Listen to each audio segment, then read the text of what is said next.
World headlines के बाद अब नजर डालेंगे आज की सबसे बड़ी खबर। सुपर प्राइम टाइम में आपके सामने आने जा रही है ईरान के विदेश मंत्रालय का बड़ा बयान। अमेरिका से बातचीत को लेकर यह बयान जारी हुआ है। तेहरान ने यूएस को कोई प्रस्ताव नहीं भेजा है। बातचीत को लेकर प्रस्ताव नहीं भेजे जाने की यह जानकारी और अहम खबर सामने आई है। और इसी के साथ ही आपको ये बता दें कि ईरान इजराइल में बारूद की बरसात थमी जरूर है, लेकिन अदावत की चिंगारी दोनों तरफ से जोर शोर से भड़क रही है। अब अगले अध्याय की शुरुआत होनी है, क्योंकि अमेरिका में ट्रंप नेतन्याहू की मुलाकात हुई है। डिनर टेबल पर चंद नपे तुले शब्दों ने ईरान की भविष्य का इशारा कर दिया है। टीवी 9 के ग्लोबल विश्लेषण में आज आपको हम दिखाने जा रहे हैं कैसे वॉशिंगटन महाविनाश का प्रायोजक बनने जा रहा है। छल से भरे जंग की ऐसी शुरुआत हो रही है जिसमें सिलसिलेवार धमाके तो नहीं होंगे, लेकिन अगर दोनों देशों का एक टारगेट भी खत्म हुआ तो दुनिया एक महायुद्ध का सामना करेगी।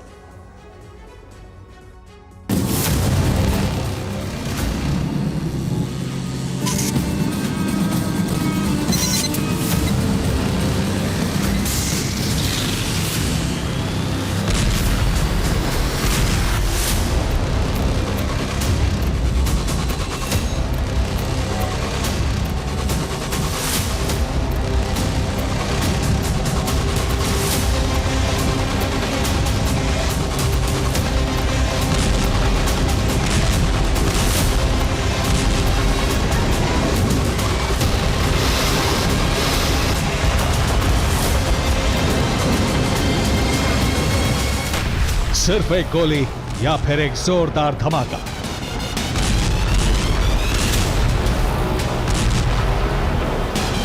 और सिर्फ एक कत्ल दुनिया को विश्व युद्ध की आग में झुलसा सकता है।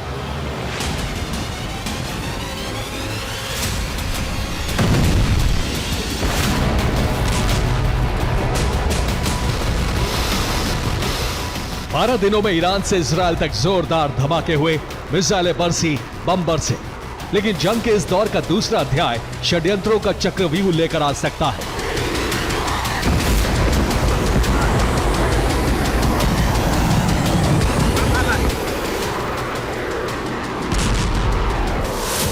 संकेत मिल चुके हैं। पहले चरण में मोसाद ने 11 वैज्ञानिकों को खत्म कर दिया, 30 कमांडर मारे गए। वहीं ईरान से ट्रंप और नेतन्याहू के खिलाफ फतवा जारी हो चुका है। हत्या के लिए फंड जुटाए जा रहे हैं।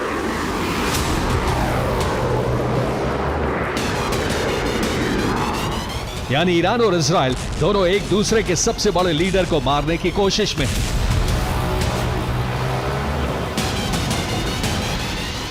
जिसमें सबसे टॉप पर हैं खामनेई, ट्रंप और नेतन्याहू। खामनेई की हत्या अब इजराइल और अमेरिका का अगला टारगेट है। अमेरिका और इजराइल अपने ताकतवर दुश्मनों को ढूंढ निकालने और मारने में दुनिया के सामने अपना लोहा मनवा चुके हैं।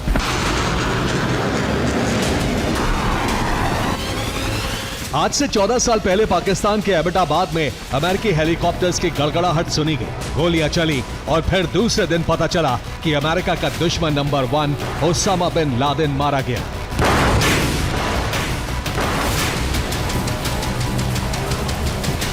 सैकड़ों बॉडीगार्ड के साथ रहने वाले आईआरजीसी कुद्स फोर्स के कमांडर की कार पर अचानक एक ड्रोन गिरा और अमेरिकी ड्रोन हमले में कासिम सुलेमानी की मौत हो गई। लिस्ट बहुत लंबी है, लेकिन इन घटनाओं का जिक्र सिर्फ इसलिए क्योंकि ये दोनों ऐसे नाम थे जिन्हें मारना, जिनकी लोकेशन का पता लगाना बेहद मुश्किल माना जाता था।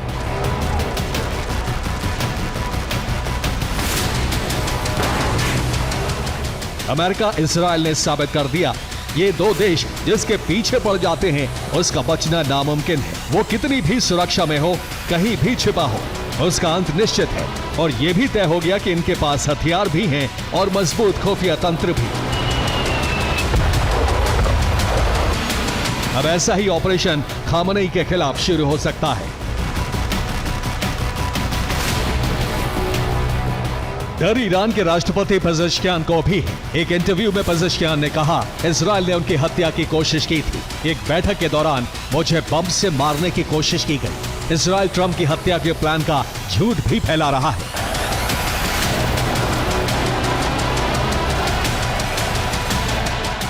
इजराइल और अमेरिका का ही डर था कि खामनेई मुहर्रम तक अंडरग्राउंड रहे और ईरान ने धमकी भी दी है। खामनेई को खरोच भी आई तो विश्व युद्ध होगा। खामनेई को मारने की कोशिश से दुनिया जल उठेगी। प्रतिशोध में दुनिया के टॉप लीडर्स मारे जा सकते हैं। ईरान में इस डर की वजह है अमेरिका इजराइल के ऑपरेशंस, जिसे दुनिया कभी भुला नहीं सकती।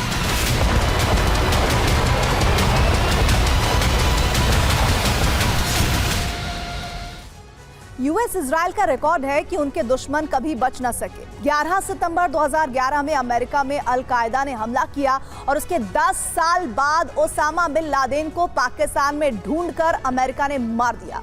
अल कायदा फिर मजबूत ना हो, इसीलिए 2022 में काबुल में अयमान अल जवाहिरी को भी मार दिया गया। अबू मोहम्मद अल मसरी को ईरान में मारा गया और अमेरिका ने चुन चुनकर अपना बदला लिया। इजराइल के दुश्मन भी जिंदा नहीं रह सके और इजराइल में 7 अक्टूबर 2023 में हमले का बदला लेने के लिए हमास के टॉप लीडर्स को मारा गया है। इस्माइल हानिया को सीक्रेट ऑपरेशन में खत्म कर दिया गया। याह्या सिनवार भी लंबे वक्त तक छिपने के बावजूद बच नहीं पाया। मोहम्मद दाइफ को भी इजरायली एजेंसियों ने मार डाला और ऐसा ही हिजबुल्लाह के साथ हुआ। जमीन के नीचे बंकर में छिपे हिजबुल्लाह चीफ नसरल्लाह को बंकर बस्टर बम से खत्म कर दिया गया। अमेरिका और इजराइल ने मिलकर IRGC के कुद्स फोर्स के कमांडर कासिम सुलेमानी को ड्रोन से मार गिराया। कासिम सुलेमानी की सुरक्षा बेहद सख्त थी, लेकिन एक लॉन्ग रेंज ड्रोन और सटीक खुफिया जानकारी के आगे ईरान की पूरी ताकत लाचार साबित हुई।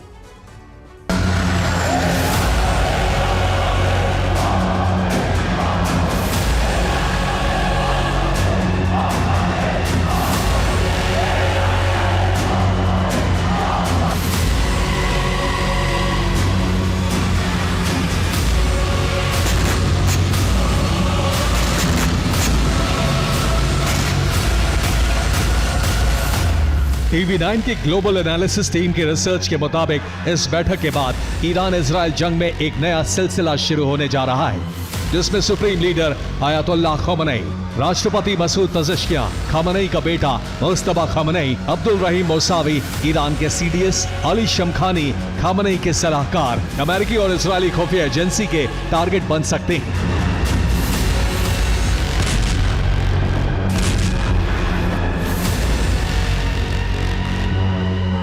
लेकिन ये सिर्फ एक तरफा लड़ाई नहीं है।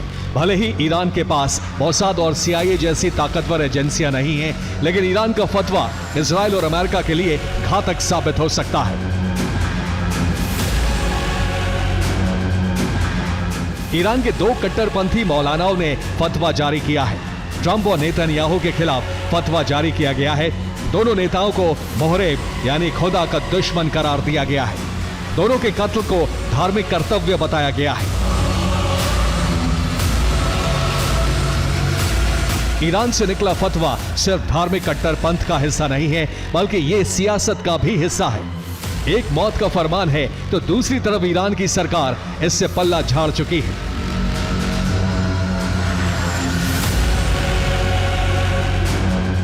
जबकि ये लोग ईरान की सरकारी इस्लामिक प्रचार संस्था से जुड़े हैं। फतवा एक सरकारी प्रचार अभियान का हिस्सा लग रहा है। मौलवी खमेनी के करीबी बताए जा रहे हैं।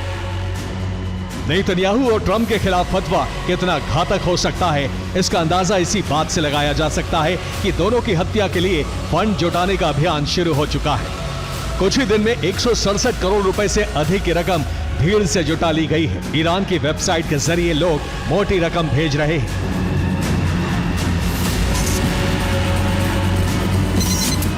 जिस तरह हमने आपको अमेरिका इजराइल के ऑपरेशन का अतीत बताया, उसी तरह ईरान के फतवे का क्या अंजाम होता है, इससे जुड़ी एक बड़ी घटना की याद भी आपको दिलाते हैं।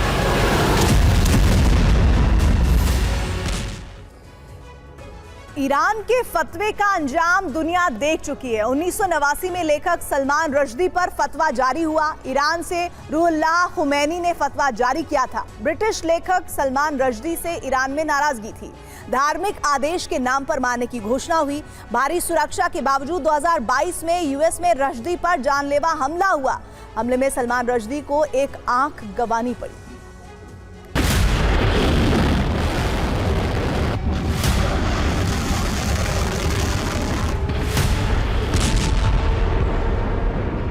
एक्सपर्ट्स का दावा है कि अमेरिका, इजराइल और ईरान तक मर्डर प्लान आगे बढ़ा तो यकीनन एक बड़े युद्ध की शुरुआत होगी।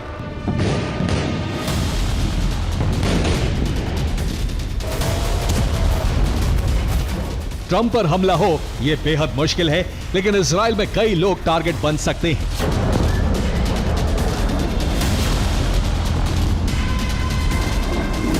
बारह दिन की जंग में इजराइल के रिहायशी इमारतों पर मिसाइल गिरी और उसमें कई लोग मारे गए।